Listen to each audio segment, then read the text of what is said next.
good game, the show for gamers, by gamers. I'm Hex. And I'm Barjo. Hex, have you recovered after the insanity of last week? Yes, fully recovered and ready for more gamey goodness. Excellent, because this week there's no slowing down with Need for Speed Most Wanted. Hit and run on my unit. I am moving to pursuit. Goose explores the bright lights and dark underworld of Hotline Miami. Plus some medieval dismemberment with Chivalry. But first, can you guess the game for this week?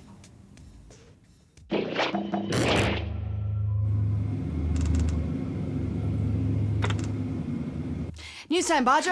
Oh, relax. No rush this week. Well, in a bit of a rush. Like, don't take all day. Get faster than that. Good game. Michael Shag Washington, a former backing singer for Cypress Hill, has lost his lawsuit against Grand Theft Auto developer Rockstar. Washington's case alleged that GTA San Andreas used his likeness and his life as inspiration for its main character, Carl C.J. Johnson, seeking $250 million in damages. Hey, that's my paper, man. That's money. A California appeals court ruled in Rockstar's favor, claiming that CJ's appearance is so generic, it could represent hundreds of other males.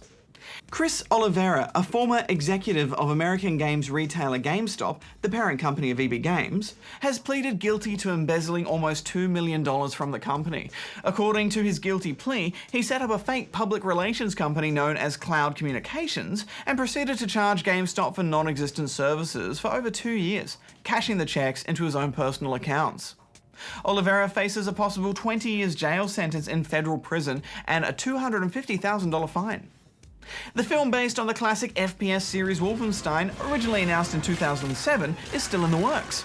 The Oscar-winning co-writer of Pulp Fiction, Roger Avary, has reportedly finished writing the film and is set to direct it. Production on the film had hit several hurdles, including the 2007 Writers Guild strike, while Avary spent 8 months in jail in 2009 on charges of manslaughter and driving under the influence. The Wolfenstein film is said to be similar in tone to Captain America and Inglourious Basterds, but no release date has been announced. Good game. Life must be pretty dull as a henchman for a Bond villain. Hex, you do the same thing day after day. It must be very tedious. Then, the moment anything remotely exciting happens, you instantly get shot in the face. But after a few hours with 007 Legends, I started to wish I had the life of a henchman. Yeah, it's not great, is it? I mean, the derpy walk that Bond does and the gun barrel logo at the start is your first warning sign, and then it's all downhill from there. As Bond, you play through 5 missions, all based on films from the series. There's Goldfinger's smelting base, Blofeld's Swiss Alps Lodge from On Her Majesty's Secret Service, plus the launch site from Moonraker. Even License to Kill and Die Another Day get a look in. Bond? James Bond? There's also an extra level available as downloadable content based on Skyfall, but to be honest, I didn't really want to play that one because it would just spoil the movie entirely. Spoil it, or just because you knew exactly what was going to happen? Both, Hex. This game is so predictable. Legends has made stealth more of a focus than in previous Bond games, and at first I thought this could actually work, being a spy with a silencer and picking off your targets one at a time. Then I watched the tutorial. Bond, the bodies of eliminated or subdued enemies will remain wherever they fall. Along the way, you can collect pieces of intel on characters and upgrade weapons, plus it does offer some vehicular action, all of which feels really shallow. Yes, unfortunately, every single mission starts with you entering the villain's lair, meeting your contact, which is always one of the classic Bond goals, and then you shoot your way through to the evil mastermind's office, collecting some evidence on the way. Then to finish it off, there's always a bit of quick-time fisticuffs. The punch-ons at the end of each level did make me laugh a bit, though. Yeah, it's kind of like you're hitting a bag of jelly. Yeah. Look, I can see what they're trying to achieve here. You know, give fans a moment to relive some of their favourite scenes from the films, but they didn't even get that right. By putting Daniel Craig's Bond into the roles originally filled by Sean Connery, Roger Moore, Pierce Brosnan, and the ones we don't really talk about, all made the whole thing feel just really disjointed from the start. Maybe if they'd used 007s from each era, it would have worked better. Yeah, maybe. I felt like I should have been getting a nostalgic hit from this game, but instead I felt like this was a remaster of some old game I can't remember. The offline and online multiplayer also feels very undercooked and out of date, so I'm giving this 3 out of 10 rubber chickens. It gets an extra half a chicken from me just for remixing the Goldfinger theme, so I'm giving it 3.5.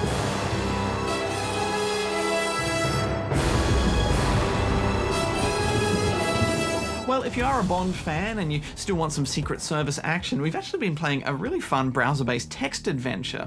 It's a fake recruitment tool for MI6 which has you guiding a field agent through some life or death situations. This makes you feel much more Bond-like than Legends ever will.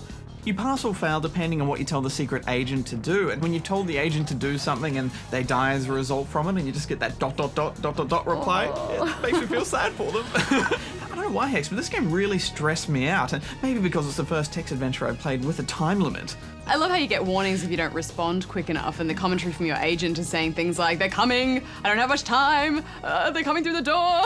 It makes me wonder if the Secret Service used something actually a bit like this. I'm going to give it 7 out of 10 rubber chicken. I'm pretty sure they don't, but if they do, I could be games reviewer by day, secret agent by night.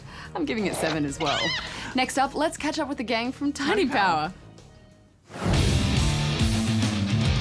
I'm sorry, I thought some publicity might help you guys get excited. I didn't know he would— This is the last straw, Megan.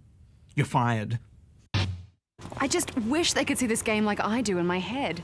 I can see it. God, not every game has to have half-naked women hitting each other with dildos. No dildos. Oh, it's not fair. The backers chose my game, not theirs. Norm? Well, actually, they chose mine. What? I fiddled with the numbers so it would look like they picked yours. Why would you do that? Because I think you're amazing. That was the only thing keeping me going, Norm. The thought that there were people out there that wanted to play this game. There are.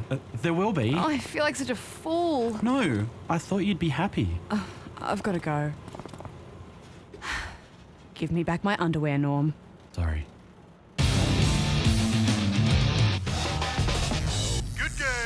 After the lol-worthy sword-swinging chaos of War of the Roses, we thought we'd try another game of a similar ilk, Chivalry Medieval Warfare. And while it didn't grab the team in the same way that War of the Roses did, it certainly does do some things better, and we're having a great time with it.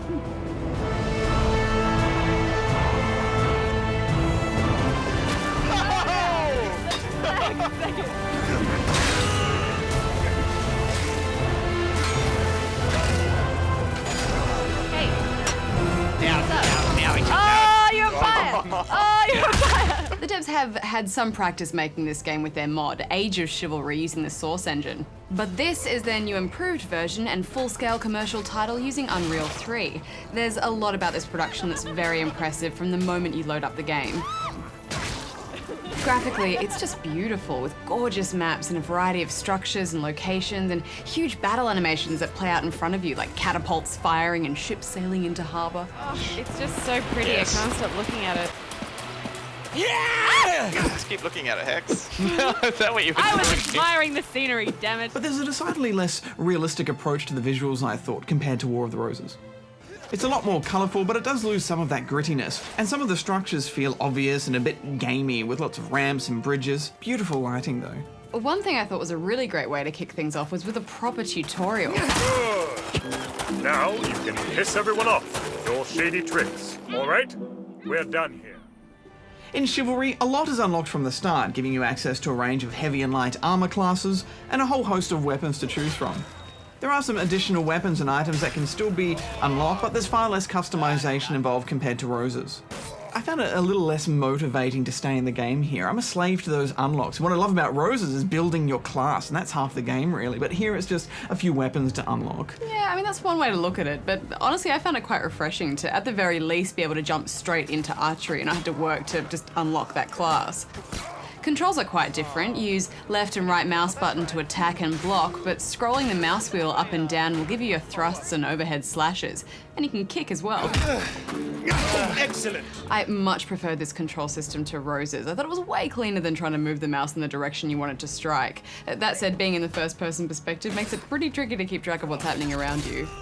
It's definitely a faster paced game, isn't it? And I like that there were multiple options for the views, and I preferred some of the third-person views, especially when using the polearm, so you can see a bit more around you. Did not block that correctly. Neither did I. Blocking needs to be carefully aimed and will only save you if you have enough stamina, otherwise you'll go down pretty quickly. Fights are short, intense, and bloody, and when you do take damage, your health will eventually regenerate. but there's no helping your teammates when they're down. There's no second chances, so it doesn't promote that squad-based teamwork that I love so much in Roses. Yeah, it's definitely a bit more every man for himself, isn't it? But there is a certain joy in that too. Things do get quite interesting with some of the additional ammunition you can add to your character, like throwing axes or smoke bombs. We had a good time with those. The gore has turned up a notch, though. There were a few shots I got in that saw full-on decapitations with a slash of my sword. Oh, I got your head! Arms can be completely severed and gush blood. It's intense, particularly in those gladiator arena fights where you're in close quarters and there's nowhere to hide. Yes, it's been quite a while since I've seen bones sticking out in a video game, and this is a medieval setting though, so that gore does make sense, and it actually adds quite a lot to it. In addition to deathmatch, team deathmatch, capture the flag and so on, there's a bunch of other objective-based modes that involve things like stopping the enemy from getting a battering ram to the gate, or you'll need to all work together and protect one player who takes the role of the king. Defend the king! I quite enjoyed these hacks, and making use of environmental weapons like the catapult was a lot of fun. No horses, though. No, I missed the jousting, but raining down chaos from a giant turret almost made up for it. In War of the Roses, I was all about the archer class, but here, using arrows just didn't quite feel as authentic. And the crossbow is really tough to use as well, though arguably more realistic. Instead of a little mini-game as you reload, you'll see a slick animation play out that forces you to look down and get your next bolt ready. This means taking your eyes off the battlefield for a considerable amount of time, which gives the guy you just shot plenty of time to come and seek vengeance. Ah, here he comes. Yes, more than ever, you do have to find those high-perched spots to take out people in the battlefield, and some of the maps don't really play to that. It all sounds great too, doesn't it? Big clangs, thuds, and crashes of steel on steel. Oh, and the delight when we encountered that battle cry taunt button. Ulrich is a dude! Down the order! Just stand there. I chose the heavier class this time around just because I felt like I needed that extra protection. But the larger scale fights just didn't quite capture the epicness of War of the Roses. The pacing just didn't feel as worthwhile, and you don't get that same team satisfaction at the end of a big battle. Yeah, and I think it's because in Roses, you can actually survive a 6-on-1 battle if you know what you're doing. You really learn a skill there, and I think that's why I've spent 60 hours in the game so far. But with this, if you try and do that, you're just going to get decapitated. That said, we had a glorious time running around with just 5 or 6 of us in deathmatch. It was just a bit sillier and made for more shenanigans. And I believe you both are slain. Ah! Are you? Are you dead? No. Wait, what are you stabbing at? No. Goose. Roly Goose. poly. Goose, just wait a second. Let's talk about.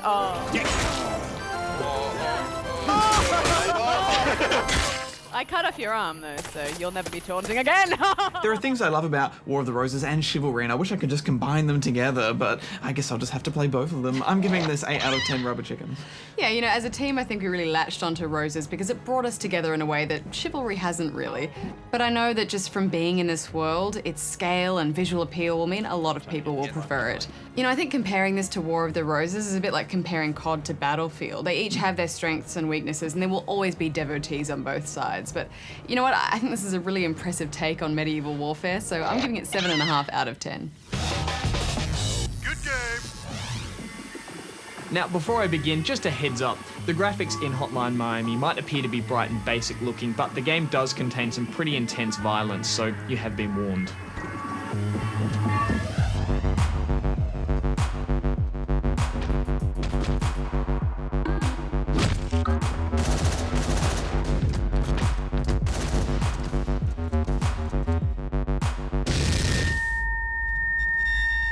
Hotline Miami is a top-down 2D shooter brawler with a strong emphasis on ultra-violence that all takes place in an 80s setting that's dripping equally in neon lights and blood. At first glance, you might think this game is just like every other retro indie title this year, and you wouldn't be too far off. It certainly ticks all the right boxes. It's got a unique pixel art style, a pulsating electro soundtrack, and a gameplay mechanic that appears simple at first, but reveals itself to be far more complex as you play on. However, what sets Hotline Miami apart is the unashamedly brutal way the game grabs you by the neck and drags you through the 20 short levels, throwing you clear out the other end with your hands shaking, heart pulsing, and your head full of questions.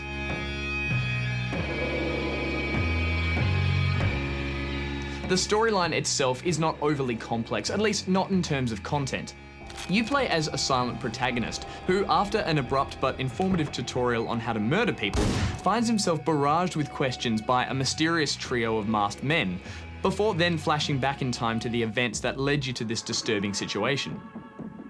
These events are all prompted by cryptic messages left on your answering machine, and they'll send you out to a variety of 80s locales where your only task is to brutally bludgeon your way through floors of armed gang members and patrolling guards.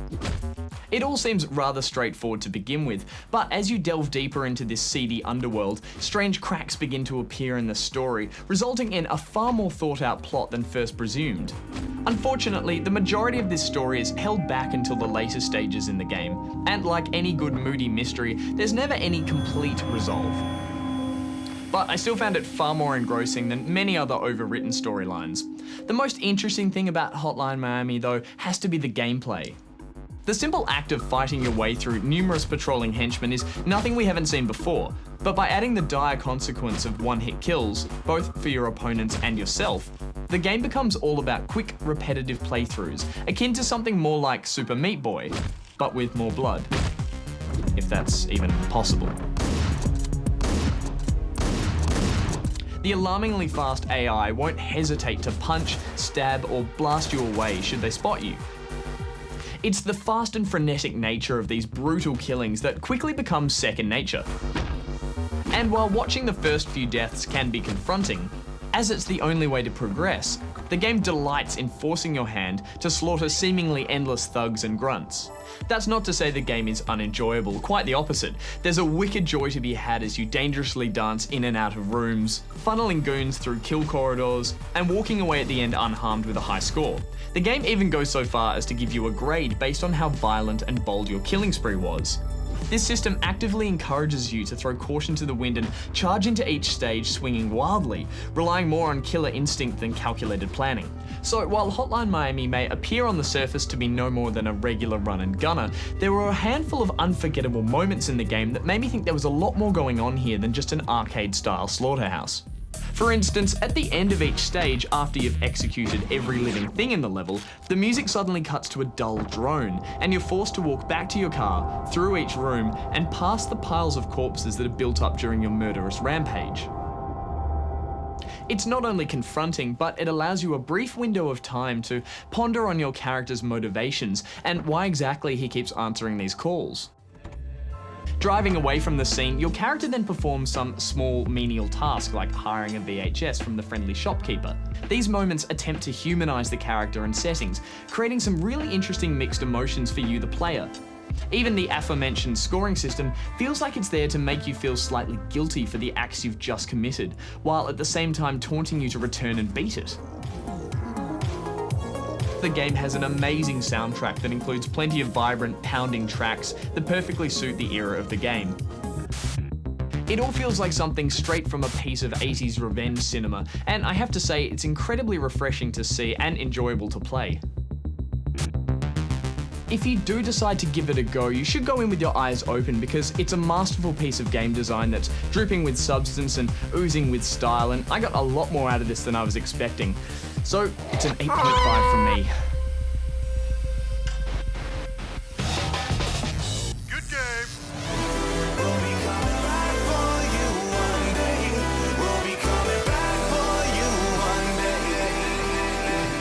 Stand there, remember.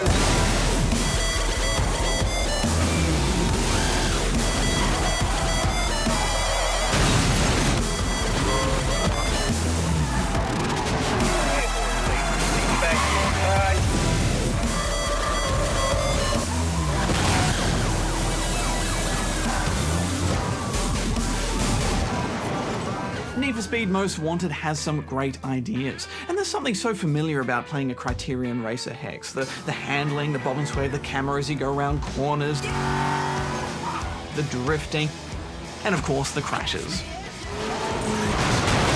Suspect just grabbed some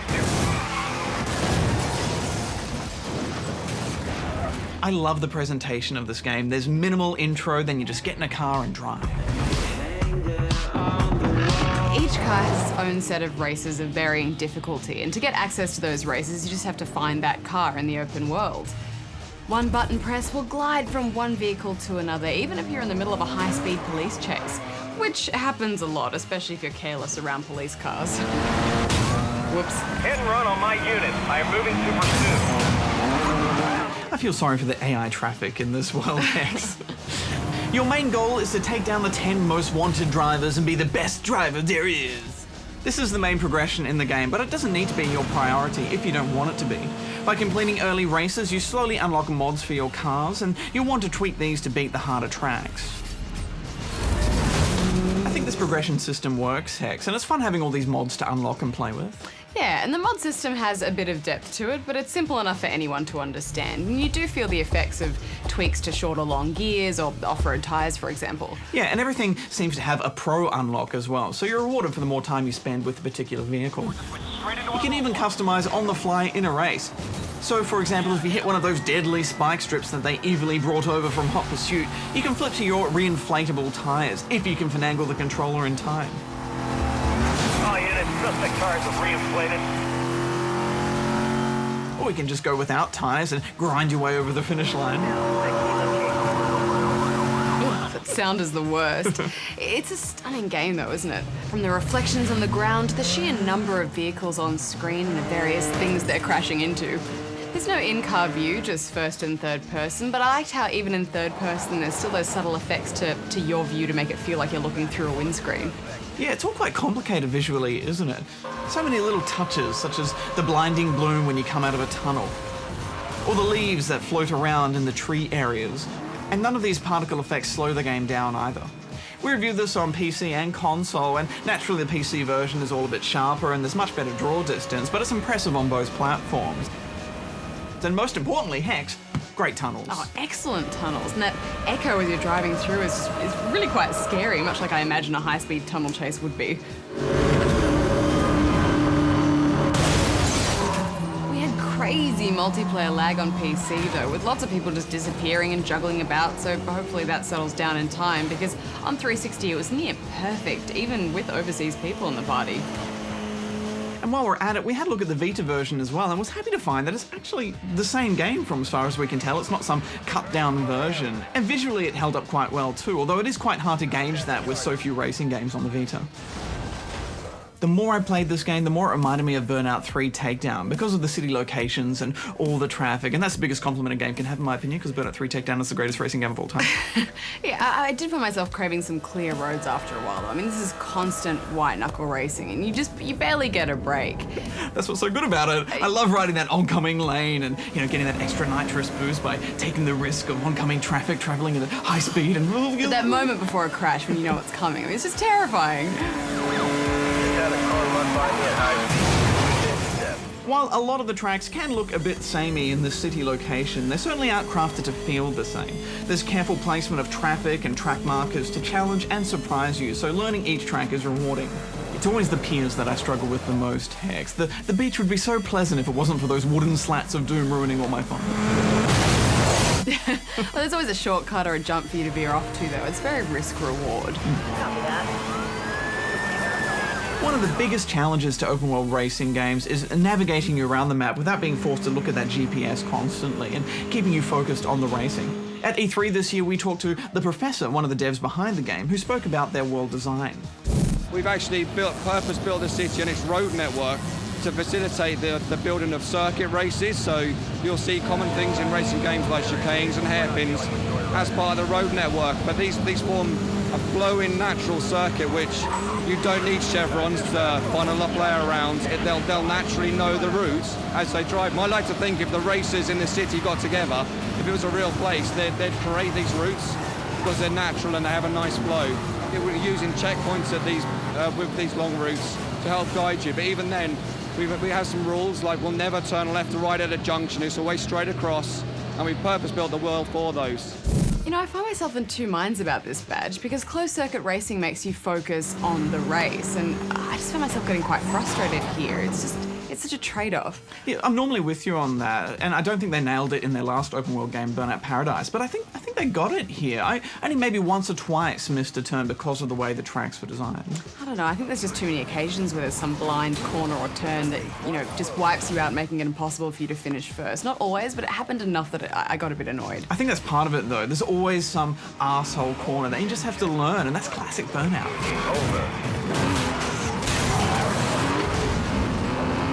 Look, it's not a perfect system, but I'll agree, it's pretty good. Also, the drifting is solid in this game. In fact, it felt a little bit easier to drift than usual. Plus, it still gets that perfect mix of fine maneuvering while managing your braking. Throw in a bit of nitrous to straighten out of those turns, and you've got a killer crash and boost experience. Autolog returns, of course, to entice you to challenge your friends' scores at every single turn, and they even put profile pictures on the odd billboard for you to smash through too. Got air. It's a busy time of year for games though, Hex, and this time around I only had 1 or 2 people playing, and that was a bit disappointing. Yeah, I think with a game like this, timing is everything, and half my friends are still playing XCOM all the time. Online multiplayer continues the seamless presentation. You and a party have a list of events to compete in which cycle through from racing to team racing, drifting challenges, and crazy jump events. Some are better than others, but there is a lot of dead intermission time, which gets a little bit tedious. Yes, but I did like the chaos in between races as everyone tries to get to the next point. And it's not always the fastest car that is the best option. Taking out one of my many Lamborghinis is thrilling, but also they're a bit of a glass cannon. I would have liked more dramatic variety in the scenery. Detail and track construction more than make up for that. Plus, they all have these surreal little intros and themes.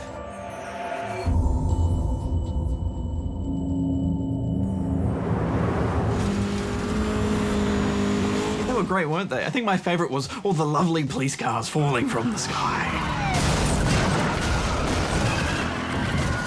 What I like most about this world, though, is how freeing it all feels and how rarely they take control away from you. And when they do, it's not for very long at all. They just want to keep you moving the whole time.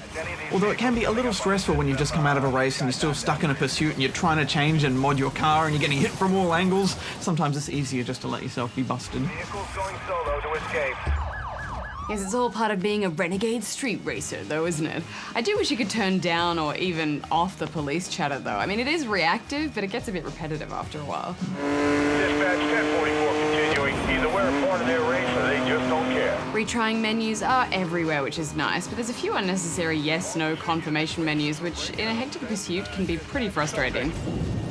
These are all very small gripes, though. I'm totally with you on the confirmation menus thing, though. In general, the days are gone where we need yes-no confirmations on anything. Computer programs, video games, those days are gone. Yes.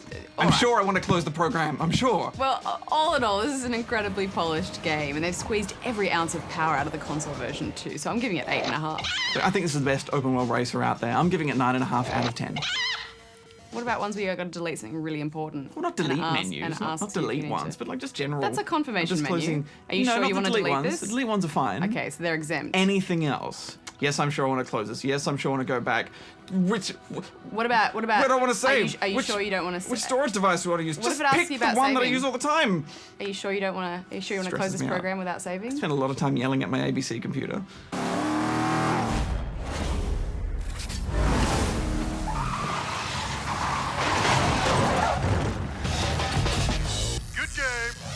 So did you guess the game for this week? It was Lone Survivor. As the name suggests, it's a post-apocalyptic survival horror game from 2012. Set mostly in an apartment building, you're urged on by a single note to search for survivors. And Jasper Byrne, one of its developers, created the atmospheric music from this week's Hotline Miami. Next week, it's time to hide in a bunch of closets in Hitman Absolution.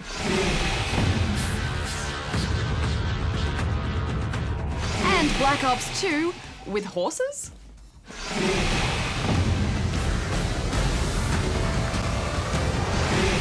And over on Spawn Point on ABC3 this weekend, it's a racing-themed episode as we have a look at F1 race stars and Little Big Planet karting. Thanks for tweeting with us, tweeters, and as always, may all your games be good ones. Hex out. Bye, Joey.